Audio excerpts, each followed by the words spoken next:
ಸಿಸ್ಟಮ್ಗೆ ಒಂದು ಪ್ರಶ್ನೆ ಮಾಡಿದೆ, ಅದಕ್ಕೆ ನಮ್ಮನ್ನ ಜೈಲಲ್ಲಿ ಹಾಕ್ತಾ ಇದ್ದಾರೆ, ನಮ್ಮ ಮೇಲೆ FIR ದರ್ಜೆ ಮಾಡ್ತಾರೆ. ಇಂತ ಒಂದು ಸಿಸ್ಟಮ್ ಅಲ್ಲಿ ನಾವು ಇದ್ದೀವಿ ಸರ್.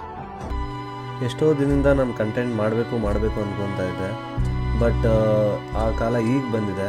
ಸೊ ಯಾಕೆ ಇದು ಮಾಡ್ತಾ ಇದ್ದೀನಿ ಅಂತಂದರೆ, ಯಾರಾದರೂ ನಿಮ್ಮನ್ನು ದೇಶಕ್ಕೆ ಒಳ್ಳೆ ಪ್ರಜೆ ಆಗ್ತೀಯಾ ಇಲ್ಲಾಂದರೆ ಮನೆಗೆ ಒಳ್ಳೆ ಮಗನಾಗ್ತೀಯಾ ಅಂತ ಕೇಳಿದ್ರೆ, ಸೊ ಎಲ್ಲರೂ ಇಲ್ಲಿ ದೇಶಕ್ಕೆ ಒಳ್ಳೆ ಪ್ರಜೆ ಆಗ್ತೀನಿ ಅಂತಲೇ ಹೇಳ್ತಾರೆ. ಯಾಕಂದರೆ ಅದು ನಾವು ನಮ್ಮ ದೇಶದ ಮೇಲೆ ಇಟ್ಕೊಂಡಿರ್ತಕ್ಕಂಥ ಅಪಾರವಾದ ಪ್ರೀತಿ, ಒಂದು ನಂಬಿಕೆ. ಈ ಪ್ರೀತಿ ಏನೇ ಆದರೂ ಕಡಿಮೆ ಆಗಲ್ಲ. ಸೊ ಆದರೆ ಈ ರಾಜಕೀಯ ವ್ಯಕ್ತಿಗಳಾಗಿರ್ಬೋದು, ನಮ್ಮ ಸುತ್ತಮುತ್ತ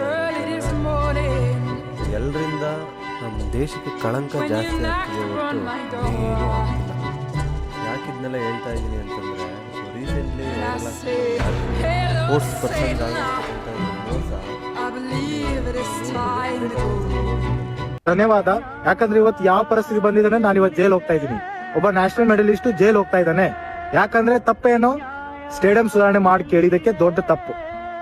ಏನಂತ FIR ಆಗ್ತಾರೆ ನಮ್ಮ ಮೇಲೆ, ಏನಂತ ಕೇಸ್ ಮಾಡ್ತಾರೆ ನಮ್ಮ ಮೇಲೆ, ನಾವು ಅವ್ರಿಗೆ ಬೈದಿದ್ದು ಅಂತ ಹೇಳಿ ವಿತ್ ಇನ್ 1 ಡೇ ನಮ್ಮ ಮೇಲೆ FIR ಮಾಡ್ತಾರೆ. ವಿತ್ ಇನ್ 1 ಡೇ ಇಷ್ಟು ಫಾಸ್ಟ್ ಕೆಲಸ ಮಾಡ್ತಾರೆ ನಮ್ಮ ಪೊಲೀಸ್ ಇಲಾಖೆಯವರು ಮತ್ತೆ ನಮ್ಮ ಜಿಲ್ಲಾ ಆಡಳಿತ.